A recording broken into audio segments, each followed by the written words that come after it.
The people at the FBI now have a very special video. This is the last time anyone saw Nancy Guthrie on film while she was still safe and sound. It is not just a still photograph, and it is not a blurry picture from a security camera that is hard to see. It is also not just a quick snapshot from a doorbell camera that only shows one single moment frozen in time. This is a real video with moving pictures, and it might even have the sound of voices on it.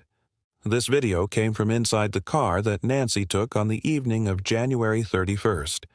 This was just a few short hours before she vanished from her home in Tucson, Arizona. The man who was driving the car recorded it on his own camera, and after 47 very long days, he finally gave it to the experts who are working so hard to find her. Think about how long that is for a family that is waiting for news. For almost 7 weeks, everyone who wanted to help had to look at still photos. There was a doorbell picture here, and a strange photo released by the investigators there. We had to listen to what people remembered about what Nancy was wearing that night, how she was feeling, and what she talked about during her dinner. But now, there is a video.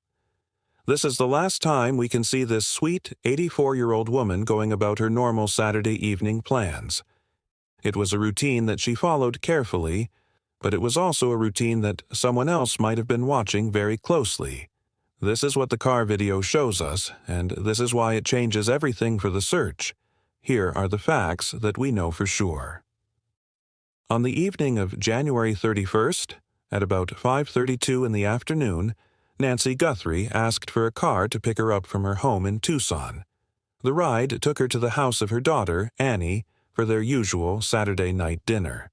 This was a special time that Nancy always made sure to keep.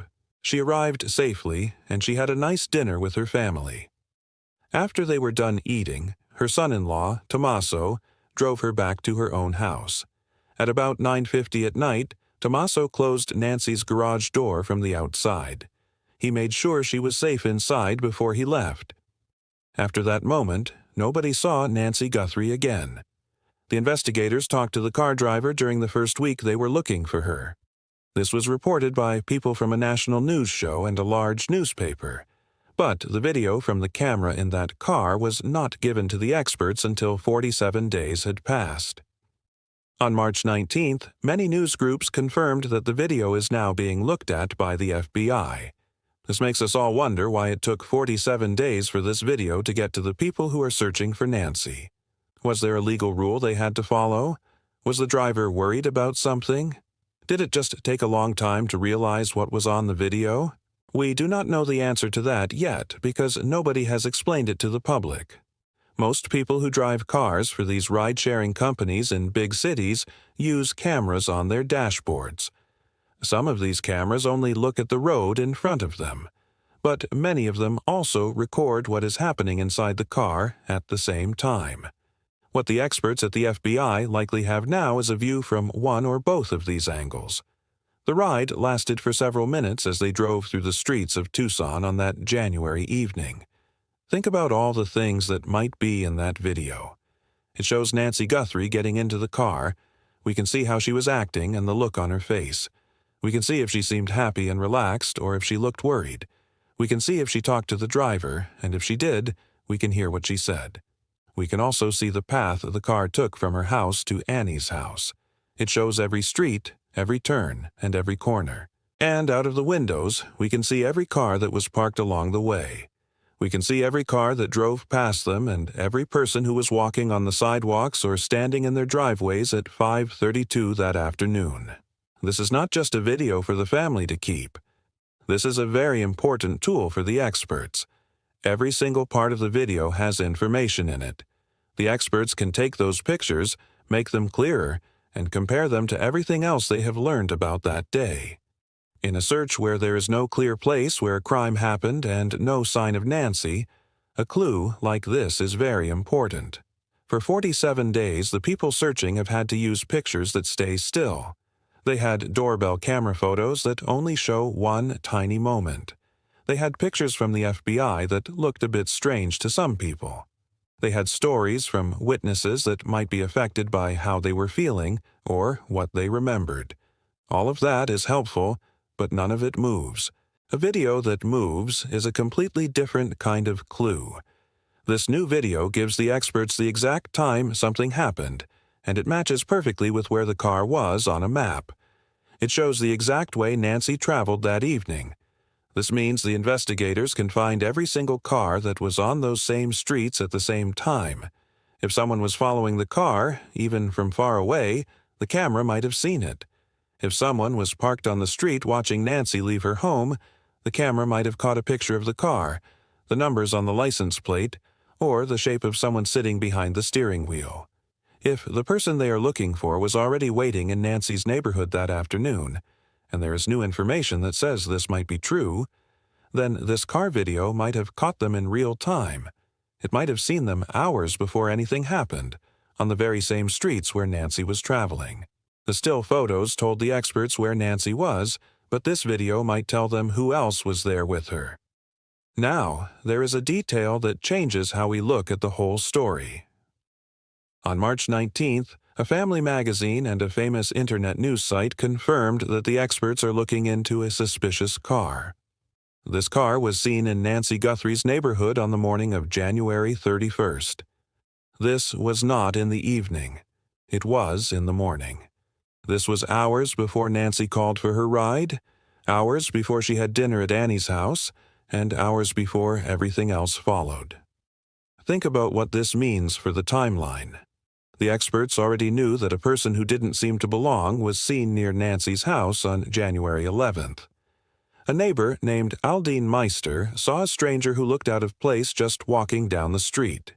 Then, another person was seen watching on January 24th, which was 1 week before Nancy went missing, and now we have a third data point, January 31st. The very morning of the day, Nancy vanished. January 11th, January 24th, the morning of January 31st. These 3 dates show us a pattern that was getting closer and moving faster until the end. If that suspicious car was still in the area at 5:32 in the afternoon when Nancy's ride arrived, the camera might have recorded it. The experts can now look at the car seen that morning and see if it is the same car in the video from that evening. If it is the same car, it would be a very big piece of evidence. It would prove that someone spent the whole day waiting in that spot. There's another thing we learned recently. A kind expert who used to lead a very special team of police officers gave his opinion on the case. He noticed that near Nancy's house there was a home that was recently empty. No one was living there. No lights were being turned on or off. There was no car in the driveway. There was no reason for any of the neighbors to look at it. This expert thinks that this empty house might have been used as a place to hide. It was a spot where someone could stay and have a clear view of Nancy's home without anyone noticing them at all. It would be a place to watch her leave for her dinner and a place to see exactly when she came back home. It was a place to sit in the dark for 4 hours or even longer while everyone else in the neighborhood was sleeping. In an empty house, no one would hear any noise, see a shadow, or think that something was wrong. This is the same neighborhood where Aldine Meister noticed a stranger just for walking down the street back on January 11th. The people who live in this community are very careful, and they pay attention to things. They notice when something does not look right. But an empty house does not draw any attention. Nobody watches a house when they think no one is inside. Now, let us look at the timeline again with everything we have learned today. On the morning of January 31st, a suspicious car is seen in Nancy's neighborhood. Someone is already there. They are already watching her. Then, at 5:32 in the evening, Nancy calls for a car. She gets in, and the camera inside the car records her. It records the streets and all the other cars around her. She goes to Annie's house for her regular Saturday dinner.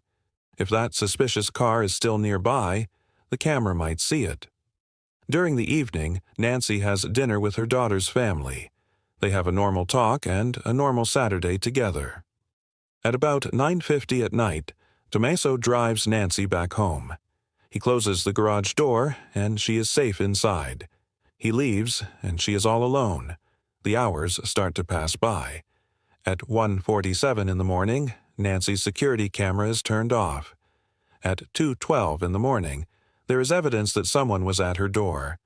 At 2:28 in the morning, the device that helps Nancy's heartbeat sends its last signal.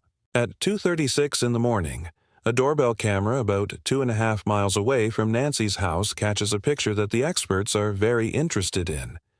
For a few weeks, everyone was thinking about the 4 hours between 9:50 at night and 1:47 in the morning. Waiting in the dark for 4 hours seemed like a very long time. But the suspicious car seen that morning changes how we think about the time. The person might not have waited for 4 hours. They might have waited for almost 20 hours, from the time the sun came up until 2 the next morning. That would mean they spent an entire day watching, being patient, and following a plan. That is not someone doing something without thinking first. That is someone who planned everything out very carefully, and the video from the car might be the proof of that. People who used to work for the FBI have explained what happens when a video like this is found. First, they look at it second by second. They will look at every single part of the video in very high quality. They will make a list of every car they see on the road. They look at what kind of car it is, what color it is, and the license plate if they can read it. They see if the car is moving or staying still. Second, they use special tools to look at faces and make the pictures better. If there is a person in the background, like someone on the sidewalk or someone in a parked car, the experts will try to find out who they are. They will see if those people match anyone they are already looking for. Third, they listen to the sounds. If the camera recorded the voices inside the car, they will listen to the talk between the driver and Nancy. What did she say? Did she talk about her plans for the night? Did she mention anyone who might be coming to her house?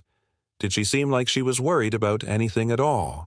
Fourth, and this is the most important part, they will compare the video to the suspicious car from that morning. If the same car shows up in the morning and also in the video from the evening, the experts will know that car was near Nancy all day long. A moving video shows things that a still photo cannot. It shows direction, how fast someone was going, the timing, and what was happening around them. A doorbell photo shows a face, but a moving camera shows a pattern.